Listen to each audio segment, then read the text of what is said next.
मैं तुम्हें सत्य बताता हूँ।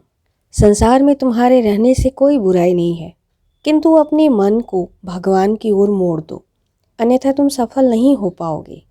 एक हाथ से सांसारिक कामकाज करो और दूसरे से भगवान को पकड़े रहो।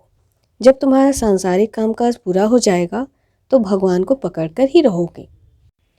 ये अनमोल वचन है रामकृष्ण परमहंस के। जी, इनका जन्म 18 फरवरी 1836 को बंगाल प्रांत के एक छोटे से गांव कामारपुकुर में हुआ था। यह कलकत्ता से 70 मील दूरी पश्चिम में स्थित है।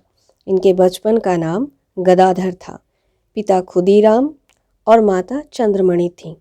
पिता धर्मपरायण और सरल स्वभाव के व्यक्ति थे। परिवार तो बहुत ही गरीब था, किंतु ईश्वर के प्रति अटूट आस्था, अपार श्रद्धा और प्रेम प्रबल थे। इसके कारण इनके मन पर भी इसका प्रभाव देखने को मिलता है। मात्र 17 वर्ष की आयु में ही ये कलकत्ता चले गए। अपने अनुभव से इन्होंने यह सीखा कि सांसारिक ज्ञान का लक्ष्य केवल भौतिक उन्नति ही है। अतः इन्होंने ये तय किया कि वो अपना पूरा जीवन आध्यात्मिक ज्ञान की प्राप्ति में ही लगाएंगे। अल्प समय में ही ये दक्षिणेश्वर काली मंदिर के पुजारी बन गए। ये साधना में दिन रात लीन रहा करते थे। इनकी साधना ऐसी थी कि वो माँ की भांति देवी की अर्चना किया करते थे। ये एक छोटे से मासूम बच्चे के भांति तड़पते और रुदन करते अपनी माता के लिए। इनकी भक्ति की प्रशंसा इतनी बढ़ गई कि दूर दूर से लोग इन्हें देखने के लिए आते थे, इनके दर्शनों के लिए आते थे। इसी समय इन्हें तोताराम जी, एक महान संत गुरु के रूप में प्राप्त हुए। इनके सानिध्य में आकर के परमहंस जी के दैवी दर्शन और ज्ञान की प्राप्ति हुई। तोताराम जी ने रामकृष्ण को उनके इंद्रियों पर नियंत्रण करने के योग्य बनाया।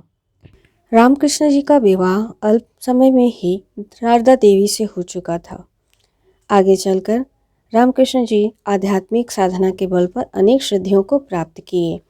एक बार इनसे एक महात्मा ने दूसरे महात्मा की प्रशंसा करते हुए कहा कि महाराज खड़ाऊ पहनकर ही नदी पार कर लेते हैं। बड़ा ही आश्चर्य का विषय है।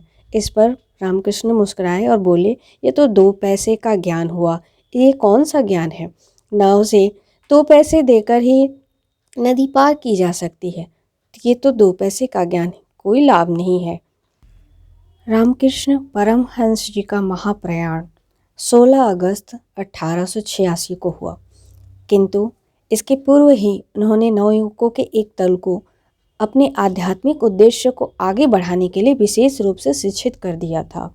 इन्हीं नवयुवकों में से एक परम तेजस्वी विवेकानंद जी ने अपने सहयोगियों के साथ रामकृष्ण मिशन की स्थापना की। विवेकानंद जी के नेतृत्व में इन सबने रामकृष्ण परमहंस के संदेशों को भारत ही नहीं बल्कि विश्व के अनेक देशों में प्रचारित एवं प्रसारित किया।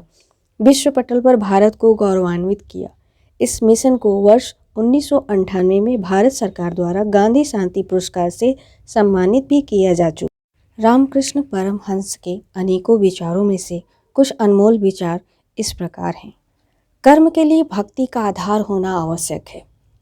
उसका जन्म वृथा है जो दुर्लभ मानव जन्म पाकर भी इसी जीवन में भगवान को पाने की चेष्टा नहीं करता।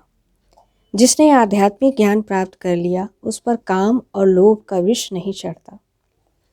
जब हवा चलने लगे तो पंखा छोड़ देना चाहिए, परंतु ईश्वर की कृपा दृष्टि जब होने लगे तो प्रार्थना तपस्या नहीं छोड़नी चाहिए। यदि तुम ईश्वर की दी गई शक्तियों का सदुपयोग नहीं करोगे तो वह अधिक दिन नहीं देगा। अर्थात इस कृपा योग्य बनने के लिए भी पुरुषार्थ चाहिए। पानी और उसका बुलबुला एक ही चीज़ है।